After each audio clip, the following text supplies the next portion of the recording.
행복하십시오. 성령 충만하십시오. 아멘. 시편 51편을 읽었습니다. 중요한 정보를 제공하는 표제어에는 이렇게 기록되어 있습니다. 다윗의 시, 인도자를 따라 부르는 노래. 다윗이 밧세바와 동침한 후 선지자 나단이 그에게 왔을 때, 그러니까 다윗이 지은 시다. 그리고 인도자를 따라서 여러 사람이 부르는 노래다. 또 하나는 다윗이 밧세바와 동침한 이후에 선지자 나단이 와서 책망했을 때, 그 죄를 책망했을 때 다윗이 지은 시다라는 뜻입니다. 사무엘하 11장과 12장을 읽어보면 다윗의 범죄와 나단의 책망 사건이 기록되어 있는데 그 사건을 배경으로 지어진 시입니다. 그러니까 이 시편 51편은 한마디로 인생이 깨어지고 마음이 서글플 때 지은 시다라는 겁니다. 비단 시편 51편의 그 주제 가운데 죄 때문에 깨어졌지만 우리 마음이 깨어지고 부서지는 것은 죄가 제일 원인이죠. 하지만 그 외에도 살다 보면 마음이 부서지고 깨어질 때가 한두 번이 아니죠. 그 상태에 지은 시가 시편 51편입니다. 이 경험은 누구나 할 수 있기 때문에 인도자를 따라서 함께 부르는 노래로 지정되었고 불려졌다는 거죠. 이 노래가 어떻게 시작할까? 이 노래 시작합니다. 내 죄악을 지워주소서. 죄는 무서운 겁니다. 이 죄를 지으면 먼저 마음이 아프죠. 죄를 짓는 것은요, 자기 마음 먼저 찌르고 다른 사람 찌르는 거예요. 죄를 짓는 사람도 아프고 그 죄의 대상이 되는 사람도 정말 아픈 거죠. 죄를 지은 것은 좀 가슴 아픈 일입니다. 하지만 그래도 용서해 달라고 간구할 수 있는 것은 하나님의 은혜입니다. 죄를 용서해 주실 것을 간구하고 있습니다. 여러분, 간단한 한마디 말로 용서를 구하지 않아요. 굉장히 아주 긴 말로 하나님께 용서를 구하고 있습니다. 1절부터 시작해서 9절까지 갑니다. 비슷비슷한 내용이 계속 반복해 나옵니다. 제가 요약하지 않고 그냥 비슷비슷하지만 반복되는 제 용서를 위한 기도를 제가 그냥 그대로 한번 읽겠습니다. 1절부터 9절. 하나님이여, 주의 인자를 따라 내게 은혜를 베푸시며 주의 많은 긍휼을 따라 내 죄악을 지워주소서. 나의 죄악을 맑게 씻으시며 나의 죄를 깨끗이 제하소서. 물은 나는 내 죄과를 아오니 내 죄가 항상 내 앞에 있나이다. 내가 주께만 범죄하여 주의 목전에 악을 행하였사오니 주께서 말씀하실 때 의로우시다 하고 주께서 심판하실 때 순전하시다 하리이다. 내가 죄악 중에서 출생하였으며 어머니가 죄 중에서 나를 잉태하였나이다. 보소서, 주께서는 중심이 진실함을 원하시오니 내게 지혜를 은밀히 가르치시리이다. 우슬초로 나를 정결하게 하소서. 내가 정하리이다. 나의 죄를 씻어주소서. 내가 눈보다 희리이다. 내게 즐겁고 기쁜 소리를 들려주시사 주께서 꺾으신 뼈들도 즐거워하게 하소서. 주의 얼굴을 내 죄에서 돌이키시고 내 모든 죄악을 지워주소서. 방금 읽은 부분을 살펴보면 먼저 하는 일이 죄를 인정합니다. 이렇게 고백하죠. 나는 내 죄과를 아오니 내 죄가 항상 내 앞에 있나이다. 내가 죄를 지었음을 압니다. 자신의 죄를 인정합니다. 남의 죄가 아닙니다. 내 죄입니다. 또 이렇게 고백합니다. 내가 주께만 범죄하여 주의 목전에 악을 행하였사오니. 4절. 여기 주께만 범죄했다라는 말은 사람에게는 죄를 범하지 않고 주님께만 범죄했다는 뜻이 아니라 주님께 죄를 지었다라는 겁니다. 여러분, 사람에게 지은 죄는 하나님께 지은 죄입니다. 바로 뒤에는 주의 목전에 악을 행했다, 주님 보시기에 악을 행했다, 같은 의미입니다. 하나님, 제가 하나님께 죄를 지었습니다. 왜냐하면 사람에게도 죄를 지었기 때문입니다. 이런 고백입니다. 한 번 더 자신의 죄를 인정합니다. 주께서 말씀하실 때 의로우시다 하고 주께서 심판하실 때 순전하시다 하리이다. 4절. 하나님께서 의롭다 순전하다 말씀하는 게 아니라 내가 그렇게 말하겠습니다라는 거예요. 무슨 뜻이냐면 의롭다라는 것은 옳다라는 것이고 순전하시다는 건 당연하다. 무슨 말입니까? 나의 죄에 대해 주님께 책망하실 때 주님의 판단이 옳습니다. 당연합니다. 이런 고백을 하겠다, 또 하고 있다는 거예요. 공동번역에 보면 내가 뭐라고 말할 수 있겠습니까? 하나님이 내 죄에 대해 책망하실 때 내가 무엇이라 변명하겠습니까? 무슨 의미입니까? 자신의 죄를 철저히 인정. 여러분, 죄를 지었을 때는 제일 먼저 어떻게 해야 되는가? 죄를 인정해야 합니다. 변명하지 않고 핑계대지 않고 자신의 잘못과 죄와 악을 인정. 대단한 용기입니다. 엄청난 용기입니다. 여기서부터 용서가 시작됩니다. 여러분, 여기서부터 회복이 시작됩니다.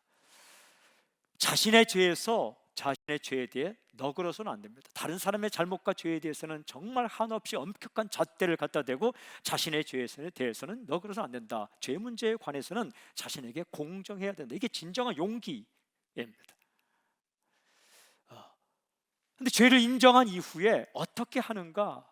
간절히 용서를 구하고 있어요. 이런 표현이 나옵니다. 내 죄악을 지워주소서 1절, 나의 죄악을 맑게 씻으시며 2절, 나의 죄를 깨끗이 제하소서 2절, 우슬초로 나를 정결하게 하소서 7절, 나의 죄를 씻어주소서 7절, 내게 즐겁고 기쁜 소리를 들려주시사 8절, 내 모든 죄악을 지워주소서 9절. 표현은 다양하지만 다 내 죄를 용서해 주십시오. 먼저 사람에게 용서를 빌고 하나님께 용서를 빌어야 합니다. 이 구절들을 조금 더 제가 자세히 좀 살펴보길 원하는데, 지우다, 마하, 지우다, 여기서는 매해, 지우소서, 이 말은 뭐냐면 문질러 닦아내다라는 의미입니다. 이 기록을 지우는 겁니다. 칠판에 무엇인가를 기록했는데 그것을 지우다, 이게 마하입니다. 그리고 채무, 갚아야 할 돈을 기록합니다.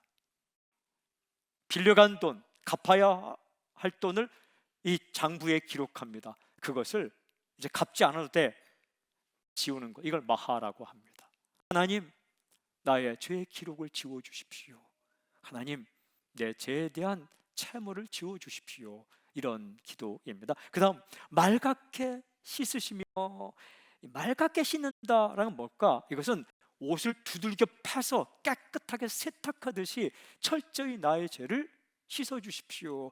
요즘은 세탁기로 옷을 빨지만 예전에 보면 이렇게 옷에다가 비누를 칠하고 방망이로 두들깁니다.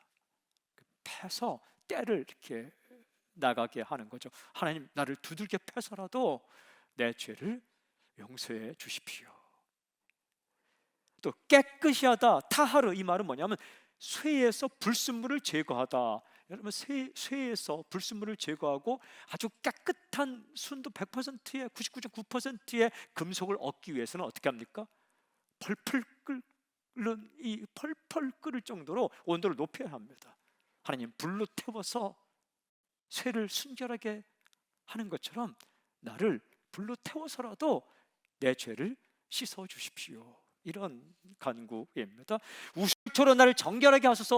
우슬초는 우리가 주변에서 볼 수 있는 풀인데 잘 모르지만 소우, 무릎술, 무릎슬, 그 다음에 풀초자입니다. 소 무릎처럼 생겼기 때문에 우슬초라고 합니다. 모양새를 보면 이렇게 된 곳에서 다시 이렇게 줄기가 나오고, 다시 이렇게 된 줄기가 나오고, 그래서 꼭 소 도가니처럼 생겼습니다. 소 무릎처럼 생겼습니다. 이 우슬초를 제가 그 약초를 전공하는 분에게 물어보니까 이 우슬초 자체를 독소 제거할 때 사용한다고 합니다. 성경에서는 어떻게 사용됐는가?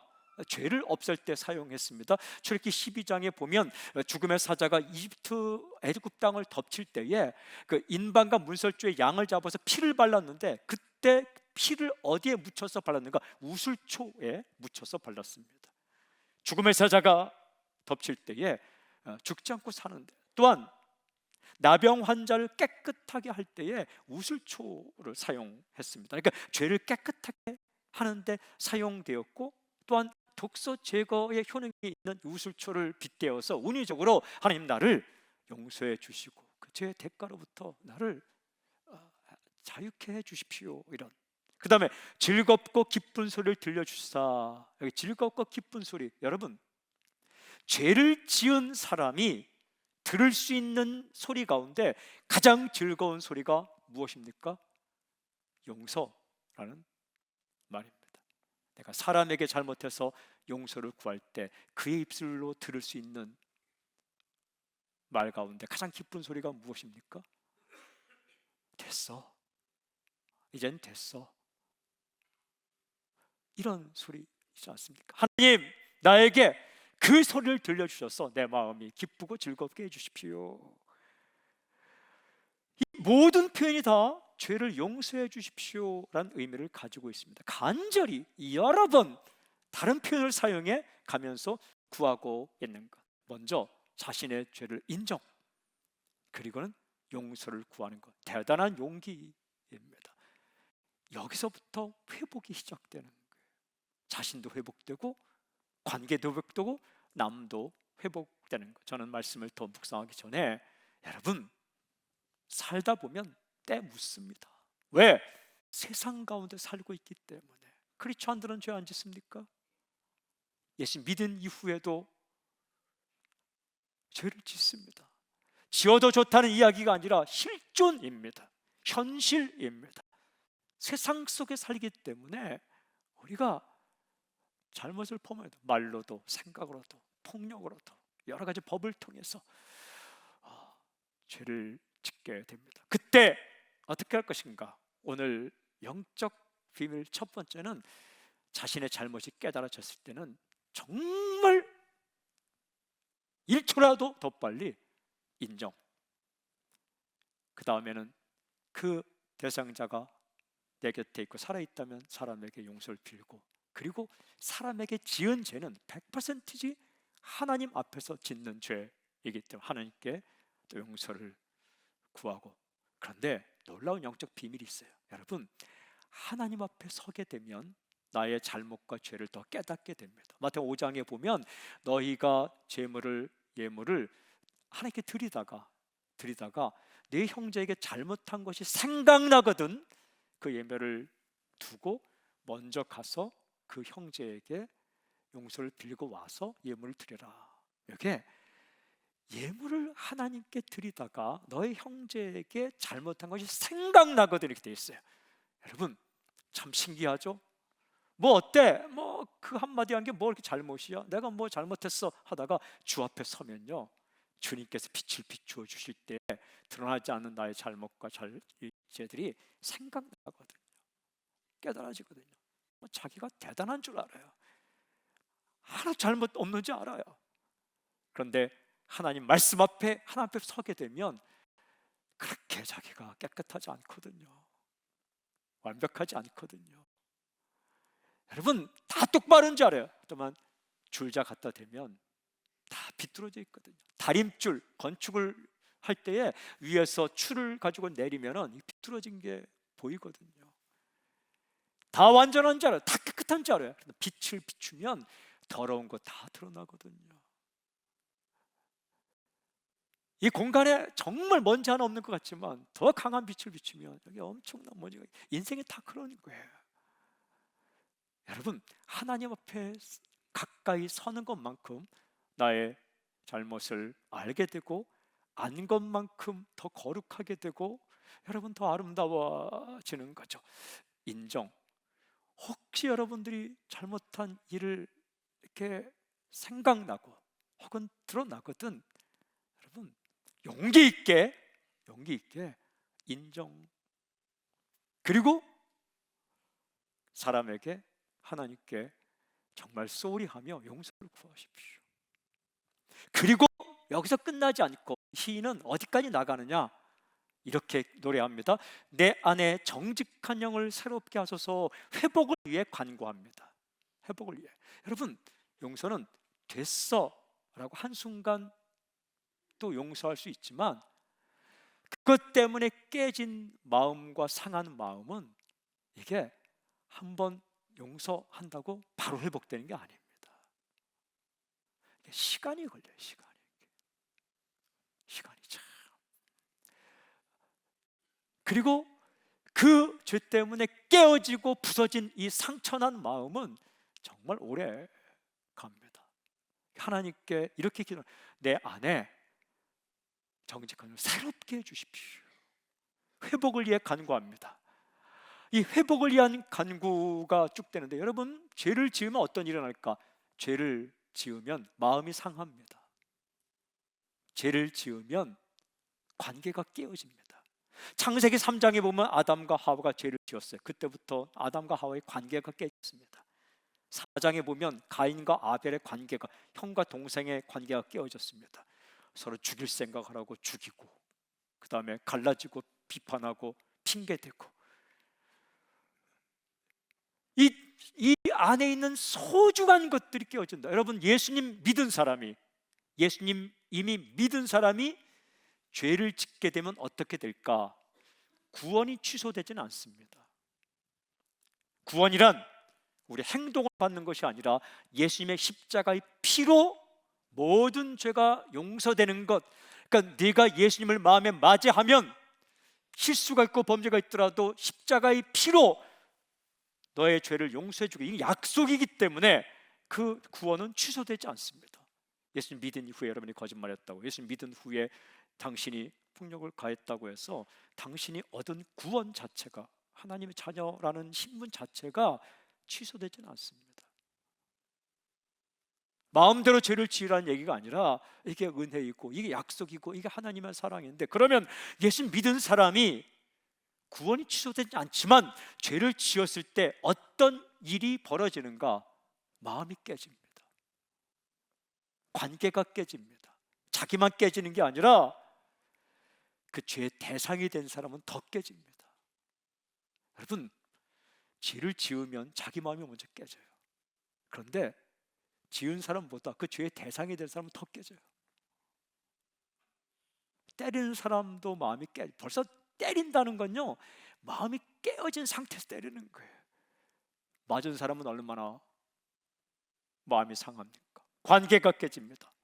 그 죄를 지으면 그 한 사람 때문에 가정이 어려움을 당합니다. 공동체이기 때문에. 다윗 한 사람 때문에 민족이 어려움 당하는 똑같은 거예요. 이 아름다운 것들이, 소중한 것들이 깨어져 나가는데, 시인은 그 깨어진 것, 부서진 것을 회복시켜달라고 기도하는데 10절부터 15절 이렇게 기도해요. 하나님이여, 내 속에 정한 마음을 창조하시고 내 안에 정직한 영을 새롭게 하소서. 나를 주 앞에서 쫓아내지 마시고 주의 성령을 내게서 거두지 마소서. 주의 구원의 즐거움을 내게 회복시켜 주시고 자원하는 심령으로서 나를 붙드소서. 그리하면 내가 범죄자에게 주의 도를 가르치리니 죄인들이 주께 돌아오리이다. 하나님이여, 나의 구원의 하나님이여, 피 흘린 주에서 나를 건지소서. 내 혀가 주의 의를 높이 노래하리이다. 주여, 내 입술을 열어주소서. 내 입이 주를 찬송하여 전파리이다. 새롭게 창조해 주십시오. 새롭게 해 주십시오. 회복시켜 주십시오. 그 다음 이렇게 자신의 회복을 위해 기도한 이 시인 다윗은 자기 때문에 어려움 당하는 공동체를 위해 이렇게 기도합니다. 18절 19절. 주의 은택으로 시온의 선을 행하시고 예루살렘 성을 쌓으소서. 그때 주께서 의로운 제사와 번제와 온전한 번제를 기뻐하시리니 그때 그들이 수소를 주의 제단에 드리리이다. 나 때문에 고난당하는 시온, 나 때문에 고난당하는 예루살렘 성 회복시켜 주십시오. 이렇게 간구합니다. 죄를 지으면 아주 소중한 것들이 깨어진다. 무엇이 깨어질까? 정말 값진 것들이 잃어버린다. 무엇을 잃어버릴까? 방금 읽은 구절에 보면 굉장히 여러 가지가 나옵니다. 정한 마음. 여기서 정한이라는 것은 나련이란 말인데, 이게 깨끗하다는 의미가 아니라 여기서 정자는 확정하다 하는 거예요. 견고하게 서 있다. 견고하게 서 있다. 흔들리지 않고 견고하게 서 있다. 이게 정한, 그런 마음이 깨어진다. 이게 마음이 흔들리지 않고 딱 정해져 있는 것이 이게 깨어진다. 여러분, 자기 정말 사랑하는 사람에게 죄를 지어 그 마음을 돌이키면 그 한 사람에게만 정했던 그 마음이 이렇게 깨어져서 흔들린다라는 거예요. 내 마음만 흔들립니까? 그 죄의 대상이 된, 잘못의 대상이 된 그 사람의 마음은 더 흔들립니다. 믿을 수 없고. 그럼 어떻게 됩니까? 그 서로를 향해 확정된 마음이 흔들리는 거죠. 큰 죄가, 큰 잘못이 정한 마음, 견고하게 연결된 확정된 마음을 깨뜨리는 거 아닙니다. 아주 작은 거짓말, 아주 작은 말 한마디, 이게 정한 마음을 깨뜨리는 거죠. 정말 사랑스러울 때는 마음이 확정됩니다. 마음이 탁 연결되는 거죠. 어느 날 아주 작은 잘못 때문에 이런 것들이 깨어지는 거죠. 그러면요, 큰 거는 더 못 믿습니다. 여기 또 정직한 영이라는 것은 바른 길을 좋아하는 영. 죄를 지으면 정직한 영이 부서진다. 작은 것으로부터 큰 것이 무너져요. 여러분, 죄는 마치 이렇게 끈적이에 붙어서 가는 것 같아요. 작은 것에 탁 손을 닿으면 여기서부터 이제 몸 자체가 다 끌려가는 거예요. 큰 물고기가 작은 낚싯바늘에 걸려 들어오는 거 마찬가지. 길을 잘못 들어서면 점점 갈수록 더 벌어지는 거나 마찬가지. 이렇게 하나 죄를 잘못 짓게 되면, 그 잘못된 선택을 하게 되면 바른 길을 좋아하는 마음이 사라지고 점점 그 길로 가게 된다라는 거예요. 거룩한 영, 성령 거룩한 영이 거룩하던 카도시인데 분리되었다, 구별되었다. 죄를 짓게 되면 세상과 구별되지 못하고 그냥 섞여버리게 된다.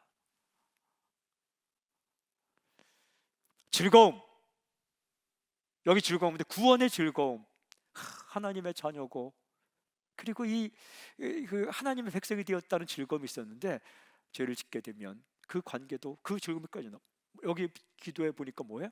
나를 버리지 마옵소서. 마치 하나님께 나를 버리고, 마치 하나님께서 나를 벌하시고 하나님께 나를 자녀 취급하지 않을 것 같은 두려움에 휩싸이게 된다. 죄가 우리 그렇게 만들. 여러분, 누가복음 15장에 보면 둘째 아들이 아버지를 떠났죠. 아버지와 함께 살 때는 어떤 즐거움이 있었을까요? 아버지는 나를 사랑하시고, 아버지는 나를 유산 받을 때까지는 아버지는 나를 사랑하시고, 아버지는 나를 후원하시고. 그런데 떠나서 도망가서 자기 멋대로 살았을 때는 어떤 생각이 들까요? 아버지는 나를 싫어하실 거야. 아버지가 나를 받아주실까? 이제 나는 아버지의 아들이 아니야. 그럼 뭐라고 생각합니까? 나는 돌아오자마자 아버지의 아들도 아닙니다. 아버지에게는 그냥 아들이었어요.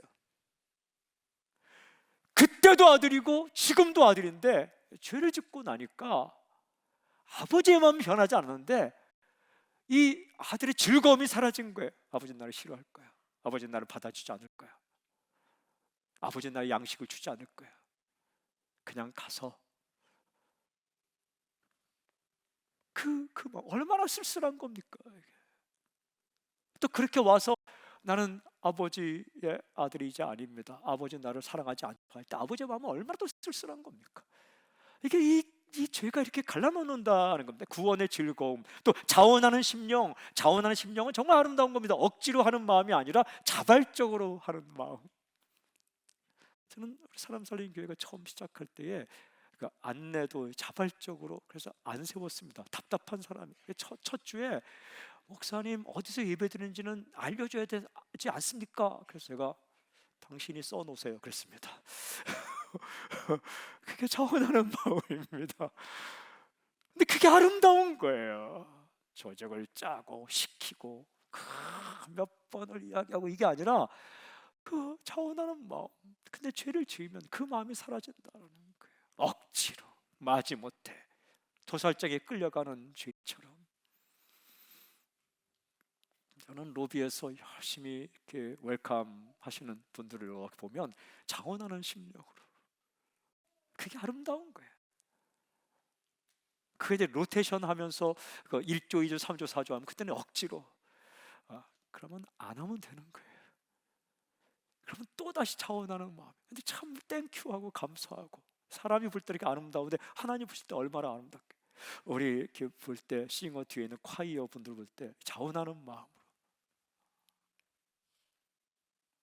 근데 그런 마음이, 이 마음이 상하면 사라진다는 거예요. 마음을 상하게 한 사람도 그런 마음이 사라지고, 상하게 한 대상도 사라지고. 제가 청년 때에 자원하는 마음으로 글씨를 써붙였습니다.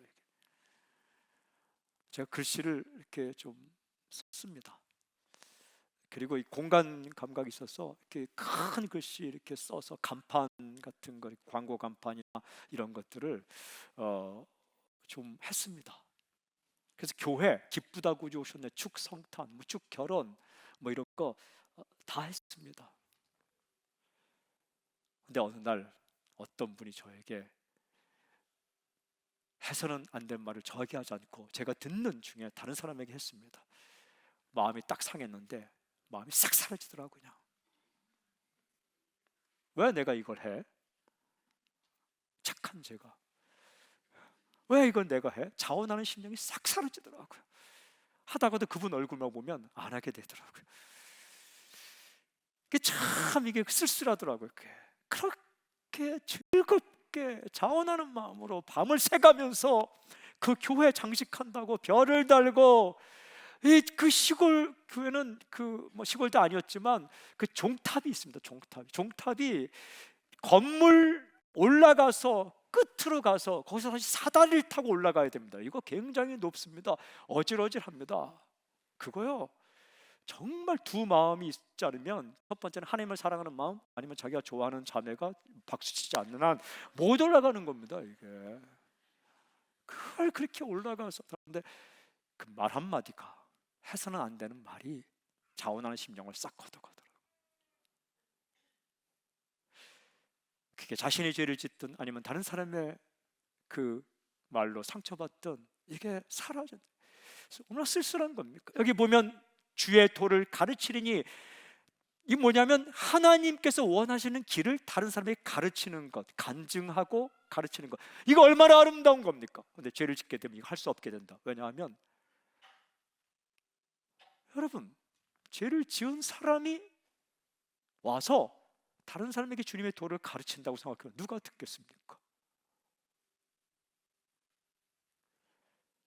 이 아름다운 것이 슬픈 일이죠. 그 다음에 또 찬송, 엄청나게 소중한 것, 이 찬송의 마음도 사라지게 된다. 다 마음이 상한 거죠. 그 다음에 예루살렘 성, 시온, 예루살렘 성이 어디입니까? 시인이 살고 있는 공동체, 다윗이 왕으로 다스리는 공동체, 이 공동체가 무너졌다는 거예요. 자신의 잘못은 자신의 잘못 끝나지 않습니다. 한 사람이 잘못하면 함께 있는 공동체가 어려움을 당해요. 그게 참, 잃어버린 것들, 아름다운 것들을 생각하며 이렇게 간구합니다. 회복시켜 주십시오, 하나님.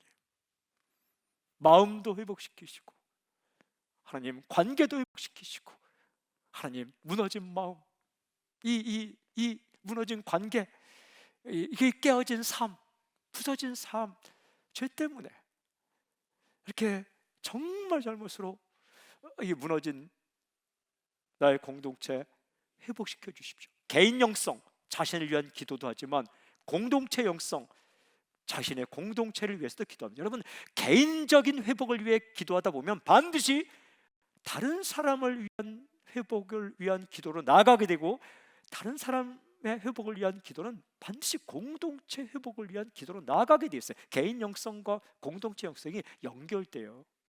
진짜 자신의 회복을 위해 기도하는 사람은 반드시 100% 반드시 다른 사람을 위해 기도하게 되어 있습니다.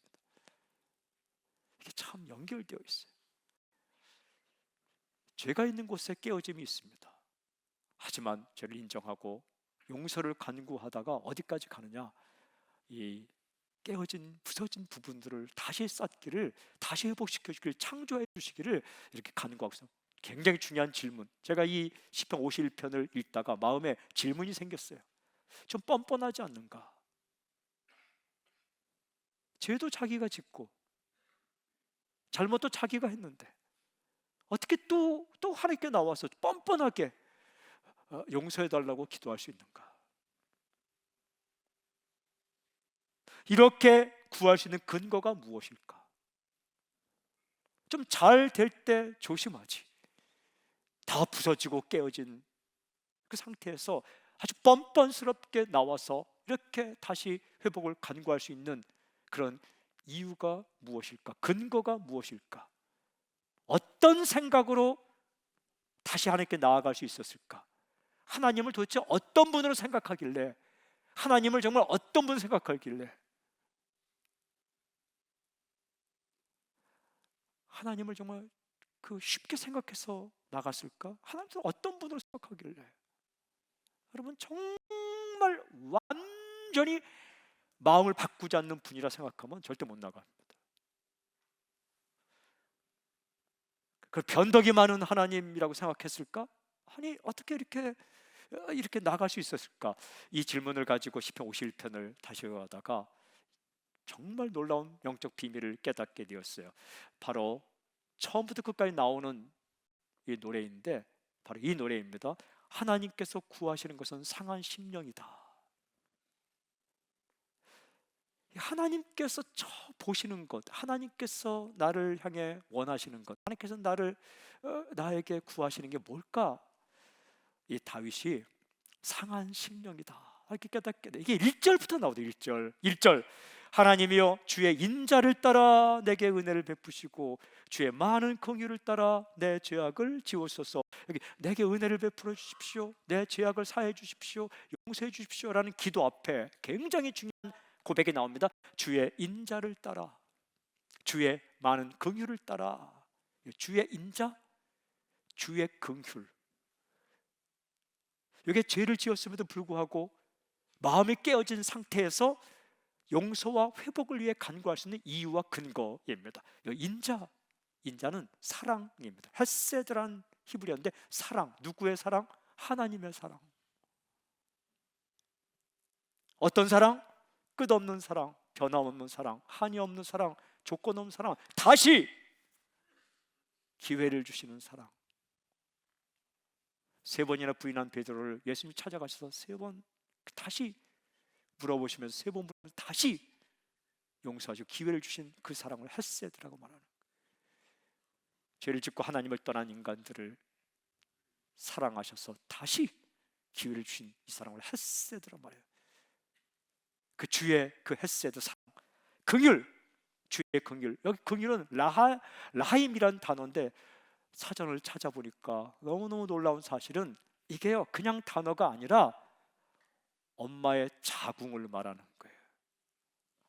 아기가 태중에 있을 때 그 아기를 보호하는 자궁을 라하임이라고 말하는 거예요. 그걸 긍휼이라고 번역했어요.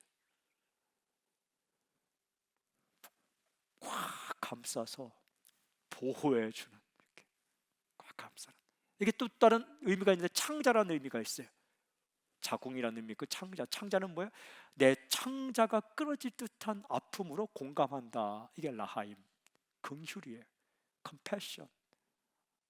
우리 애가 끊어진다. 애가 창자였잖아요. 애간장을 끓는다. 이게 또 창자가 끊어질 듯한 아픔으로 다른 사람의 고통을 내 고통으로 여긴다. 둘째 아들이 집을 떠나 갔을 때 그 아버지의 마음이 이게 라하임. 하나님은 어떤 분이신가? 여기 보면 또 긍휼 앞에 굉장히 중요한 수식어가 있어요. 주의 많은 긍휼을 따라. 많은, 로브라는 건 크다, 풍성하다. 이렇게. 긍휼이 한이 없다. 하나님, 주의 끝없는 그 사랑, 변함없는 사랑, 다시 기회를 주시는 사랑, 그리고 아기를 그 엄마의 자궁이 꽉 감싸듯이 나를 그렇게 품어주시는 그 사랑, 창자가 끊어지던 아픔으로 내 마음의 상처를, 내 마음의 상함을, 내 인생의 깨어짐을 하나님의 아픔으로 공감하시는 그 하나님의 긍휼, 그 사랑으로, 그 긍휼로 내 상처난 마음과 상한 마음과 깨어진 인생을 회복시켜 주십시오. 이게 뻔뻔함이 아니라 이게 믿음인 거예요. 그러면서 이렇게 간구합니다. 15절, 16절, 17절. 주께서는 제사를 기뻐하지 아니하시나니 그렇지 아니하면 내가 드렸을 것이라. 주는 번제를 기뻐하지 아니하시나이다. 하나님께서 구하시는 제사는 상한 심령이라. 하나님이여 상하고 통회하는 마음을 주께서 멸시하지 아니하시리다. 굉장히 중요한데, 하나님께서 구하시는 제사는 상한 심령이라. 아주 깊은 영적 통찰입니다. 진짜 제대로 하나님 만난 사람이에요. 제사는 본래 나쁜 게 아닙니다. 재물도 나쁜 게 아닙니다. 그거 들고 오지만 하나님께서 제일 먼저 보시는 것은 재물이 아니라 나를 먼저 본다는 거예요. 나를 먼저 볼 때 무엇을 먼저 보시는가? 마음의 눈물, 마음의 상함, 마음의 상처, 마음의 부서진, 이걸 먼저 본다는 거예요. 우리는 뭘 먼저 봅니까? 아이들은 손을 먼저 보죠. 선물을 보죠. 손에 뭐 들려있으면 오지만 손에 안 들려 에이 하고 가는 거죠. 우리가 항상 그렇죠 뭐. 근데 하나님은 무엇을 먼저 보는가? 나를 먼저 보신다는 거예요. 그리고 무엇을 보시는가? 아프구나, 울었구나, 답답하구나, 울다 왔구나.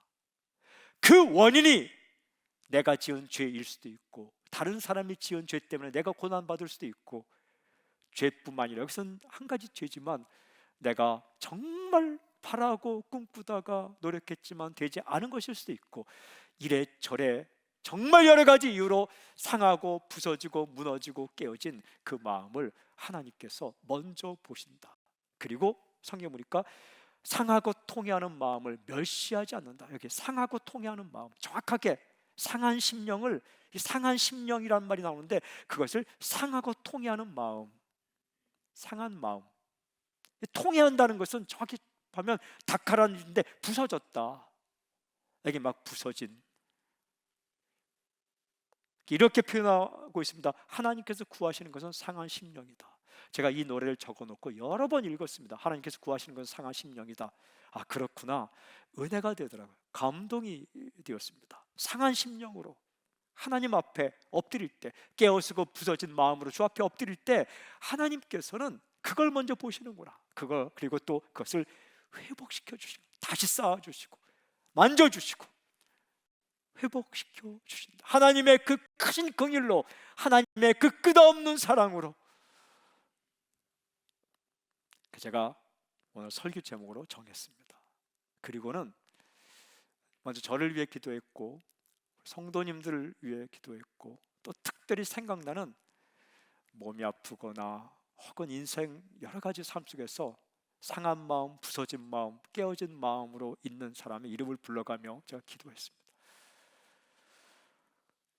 그래서 제가 감동하면서 시편 51편을 다시 처음부터 끝까지 읽고 기도하고 묵상하고 기도하고 묵상하고, 정말 이 말씀이 중요하더라고요.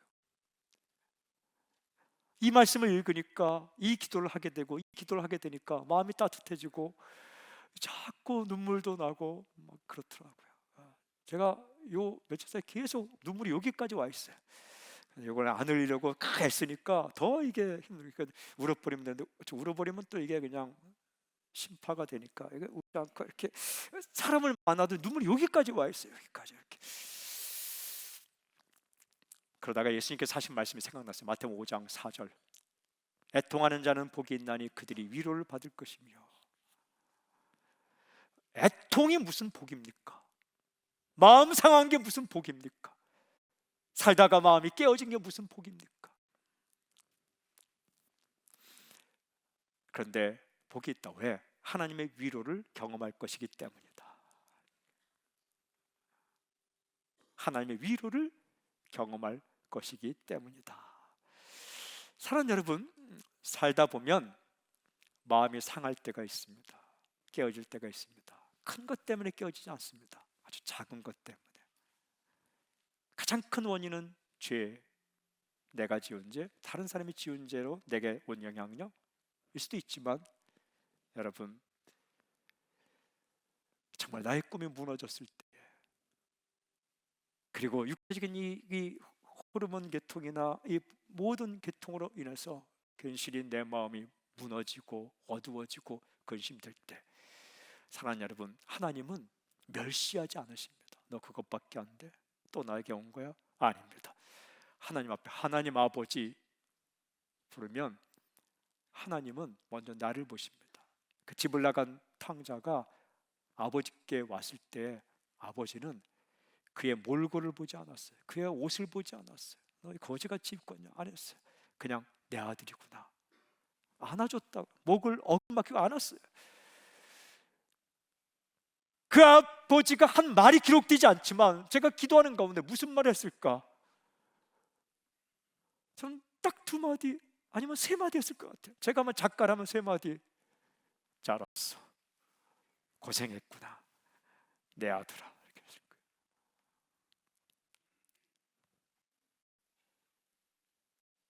우리는 그렇지 않잖아요. 왜 왔어? 왜 왔어? 어때? 고생했으니까 정신 나나? 이제는 내 아들도 아니야. 호적에서 파버린 지 오래됐어. 근데 하나님은 아니에요. 잘 왔어, 고생했지, 아들아. 여전히 하나님의, 그것이 하나님의 헤세드, 사랑이고, 그것이 하나님의 라하임, 긍휼인 거예요. 여러분, 이 자신의 죄로 인해서 깨달은 하나님의 성품, 우리가 삶 속에서 여러 가지 이유로 상한 마음, 부서진 마음으로 있을 때 하나님 앞에 나아갈 때 하나님께서 회복시켜 주실 거예요. 오늘 시편 51편의 이 노래, 하나님께서 구하시는 것은 상한 심령이다, 하나님께서 구하시는 것은 상한 심령이다, 이 노래가 당신의 노래가 되길 저는 선포합니다. 하나님을 찬양합니다. 아멘. 하나님을 높여 드립니다. 아멘.